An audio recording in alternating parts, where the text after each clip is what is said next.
నమస్తే. బండి సంజయ్ ని టార్గెట్ చేశారు.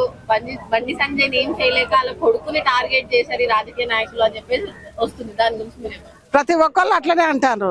అంటే బండి సంజయ్ టార్గెట్ చేయలేక కొడుకు మీద చేసిండు. ఇప్పుడు ఇదంతా చూచుకుంటా ఎట్లుంది అట్లనే ఉంది కదా. ఇన్ని రోజులు బట్టి వాళ్ళు ఫ్యామిలీ ఫ్రెండ్ లాగా తిరిగి ఇవాళ ఎందుకు బండి సంజయ్ టార్గెట్ చేసుడు? మరి ఇన్ని రోజులు బట్టి వాళ్ళు కూడా ఆ పిల్ల తల్లి అయినా మరి బయట పెట్టి ఆ పిల్లగాని మీద కేసు పెట్టచ్చుగా. ఇవాళ ఎందుకు బయటకు వచ్చి కేసు పెట్టింది? అది కరెక్ట్ కాదు. ఎందుకంటే అసలు ఇన్ని రోజులు బట్టి గమ్ము నుండి ఇవాళ నా పిల్లని పంపించింది ఆమె, పిల్లని చేసింది ఆమె. మా చిన్నమ్మాయి అట్లా బయటికి పోతే తప్పు ఒప్పని ఆ రోజు తల్లికి తెలియదా? మైనార్టీ బాలని తల్లికి తెలియదా? ఇవాళ మా మైనార్టీ బాలని ఇచ్చేసిర్రు. అది ఒక్కదానికి 100 బుట్టిస్తాను. ఇవాళ బండి సంజయ్ కొడుకు మీద ఆయన మీద 100 బుట్టిస్తాను. 100 పుట్టించుడు కాదు. సోషల్ మీడియాలో ఇంతకు ముందు కాలేజ్ లో చేసిన అరేంజ్మెంట్స్ కానీ కాలేజ్ లో ర్యాగింగ్ కానీ అవన్నీ బయటకు వస్తే ఆయన చేశారు నిజంగానే ప్రజలు నమ్ముతున్నారు. దాని గురించి ప్రజలు నమ్ముతారంటే తప్పు చేస్తే తప్పులన్నీ బయటపడితే నమ్ముతారు ప్రజలు. తప్పే. ఆయన కాలేజ్ లో ర్యాగింగ్ చేసినప్పుడు వీడియోస్, కొట్టిన వీడియోస్, డ్రగ్స్ తీసుకుంటున్న వీడియోస్ అవన్నీ బయటకు వచ్చినాయి కదా. సో అది నిజమైనప్పుడు ఇది చేయడం కూడా నిజమే అని చెప్పి అంటున్నారు. దాని గురించి దీనికి ఎట్లా పూట? నీ తల్లిదండ్రులు నీ కుటుంబానికి ఇష్టం ఉండే పంపించినావు కదా. అది ర్యాగింగ్, అది వేరే, అది కాలేజీ అదొకటి. ఇప్పుడు ఇది కుటుంబ సమస్య, ఒక ఆడపిల్ల మగ పిల్లగాని సమస్య. నువ్వు ఇలా వాళ్ళ ఇంటికి ఫ్యామిలీ ఫ్రెండ్ లాగానే పోయినావు కదా. ఇప్పుడు అమ్మాయి అబ్బాయి అన్ని రోజులు ట్రావెల్ చేసిండు కదా. మరి ఆ రోజు చెడ్డోడు కదా, డ్రగ్స్ కి అలవాటు అయిండు, ర్యాగింగ్ చేసిండు, చెడ్డవాడు అని తెలిసి ఎట్లా దోస్తాన చేసింది? తల్లెట్ట చేసింది, పిల్లెట్ట చేసింది, అన్ని చేసి ఇలా కేసు ఎట్ట పెట్టారు.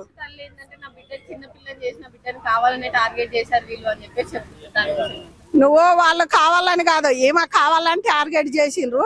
సరే, ఎవరు కావాలని చేసినా ఆడపిల్లే. ఈ అబ్బాయి తప్పు చేస్తే బండి సంజయ్ గారు తీసుకొచ్చి అప్పచెప్తారు. కోర్టు ఉంది, చట్టం ఉంది. కానీ ఏ తల్లి అయినా ఇలాంటి చెయ్యకూడదు.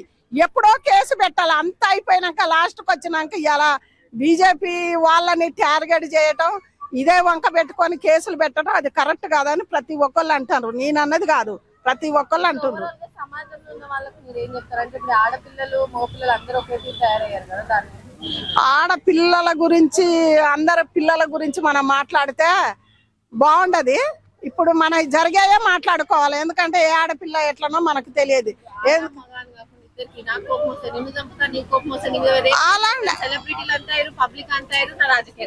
ఎందుకంటే అది జరగకముందే జరిగిందని కేసు పెడితే పోలీసు వాళ్ళు పట్టకపోతారు, వాడిని 4 రోజులు జైల్లో పడేస్తారు, లేకపోతే ఇంతో అంతా డబ్బులు ఇప్పిస్తారు. అదే కదా ఇప్పుడు నడిచేది. ఇప్పుడు మొత్తం నడిచేది అదే కదా. బండి సంజయ్ కొడుకు తప్పు చేస్తే ఒక్కడే తప్పు చేసిండా?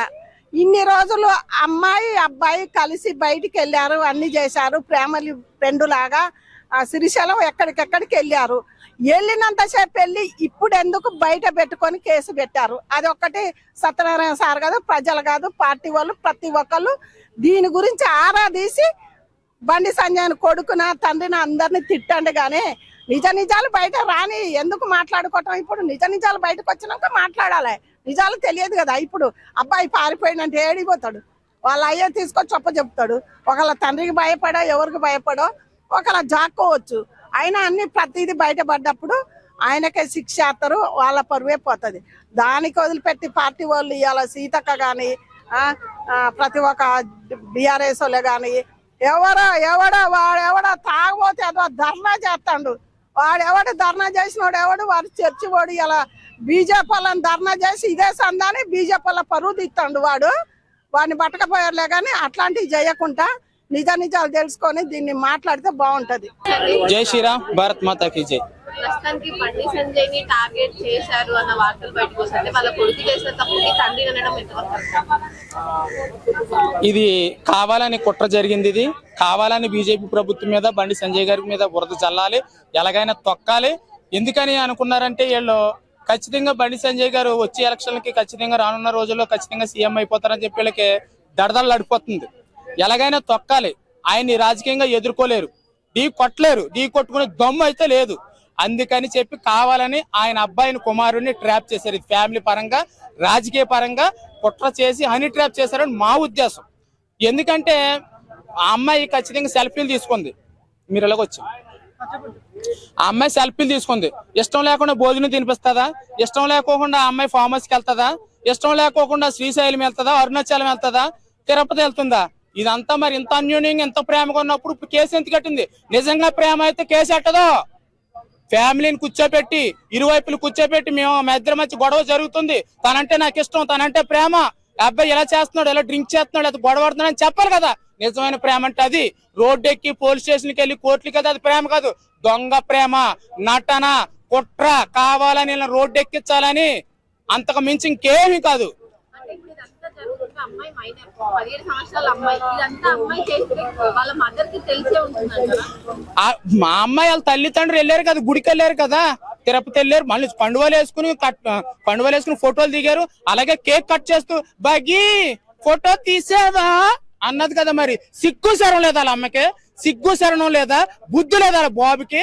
అమ్మ నువ్వు మైనర్వి, వాళ్ళతో వెళ్ళకూడదు, వాళ్ళ రాజకీయ నాయకులు బిడ్డ అని చెప్పాలి కదా, భయం చెప్పాలి కదా. వాళ్ళే కూడా తిరిగారంటే ఇది కుట్ర కదా, కుట్రే కదా. అమ్మాయి తల్లిదండ్రులు కూడా వెళ్ళారు కదా. మరి వాళ్ళది తప్పే,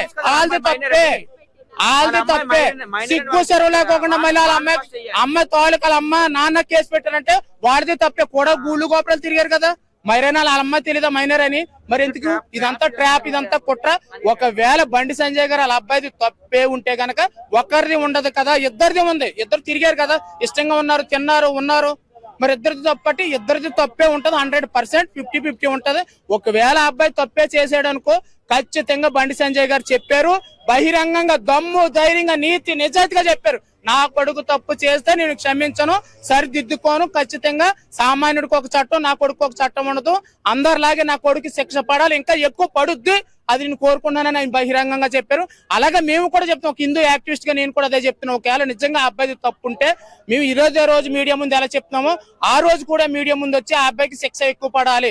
ఎందుకని ఒక మంత్రి కొడుకే ఆ తప్పు చేస్తే మిగతా వాళ్ళు ఏం తప్పు చేస్తారో అని చెప్పేసి శిక్ష పడాలి, గట్టిగా పడాలి. గట్టిగా పెడితేనే మిగతా వాళ్ళకి భయం వస్తుంది. అంతే కాబట్టి మేమైతే చెప్పేది ఏంటంటే తప్పు ఉంటే కనుక ఖచ్చితంగా అబ్బాయికి మేము సపోర్ట్ చేయం, మేము కప్పుపుచ్చుకోం. మిగతా చెత్త రాజకీయ నాయకులు ఉన్నారు కదా, చెత్త రాజకీయ పోస్టర్ లాంటి ఇచ్చేసి పబ్లిసిటీ చేసేసి రాజీనామా చేసేయాలి, ఊరేసేయాలన్నారు కదా. ఈ నోళ్ళని ఎప్పుడు మరి లవ్ జిహాదీలు జరిగినప్పుడు అమ్మాయిని లవ్ జిహాదీలు చేసి చంపేసి మరి బషీర్ మాస్టర్ రేప్ చేసినప్పుడు ఇవన్నీ ఏమైపోయి నోళ్ళు ఏం పెట్టుకున్నారు అప్పుడు? జానీ మాస్టర్ మరి అన్ని చేసినప్పుడు అప్పుడు ఏమైపోయి నోళ్ళు ఏం పెట్టుకున్నారు? నోట్లు ఏం పెట్టుకున్నారు? ఏడప్పులు బొమ్మలు ఫోటోలు పెట్టుకుని రోడ్డు ఎక్కేస్తున్నారు కదా, డౌన్ డౌన్ డౌన్ డౌన్ అని చెప్పేసి. మీరు రాజకీయ నాయకులు ఏ తప్పు చేయలేదా? సొద్దపూసలా పప్పు టమాటా ఏం తెలీదమ్మా మీకు, అసలు కుట్రలు చేయడమే తెలీదు, దొంగ రాజకీయం అసలు చేయడం తెలియదు కదా మీకు. పాపం ఒక్కసారి ఆలోచించండి. ధర్మంగా ఉన్న పార్టీ బీజేపీ పార్టీ మీద బురద చల్లాలి, కుట్ర చేయాలి, నాశనం చేయాలని అనుకున్నారు అనుకో, మీ పతనం, మీ గొయ్య, మీ నుయ్య మీరే తవ్వుకున్నట్టు ఆ గోతులో ఆ నూతులో మీరే పడతారు. రానున్న రోజుల్లో ఖచ్చితంగా బీజేపీ ప్రభుత్వం ఆంధ్ర తెలంగాణలో కూడా గెలుస్తుంది. దేశవ్యాప్తంగా కాషాయ జెండా బీజేపీ జెండా ఎగురుతుంది. ఖచ్చితంగా మీరు ఎన్ని ప్రయత్నాలు చేసినా ధర్మమే గెలుస్తుంది. కర్మ ఎవరిని వదిలిపెట్టదు. తప్పు ఎవరిది ఉంటే వాళ్ళకి శిక్ష పడుతుంది. భగవంతుడు శ్రీకృష్ణ భగవంతుడు ఖచ్చితంగా చూస్తాడు.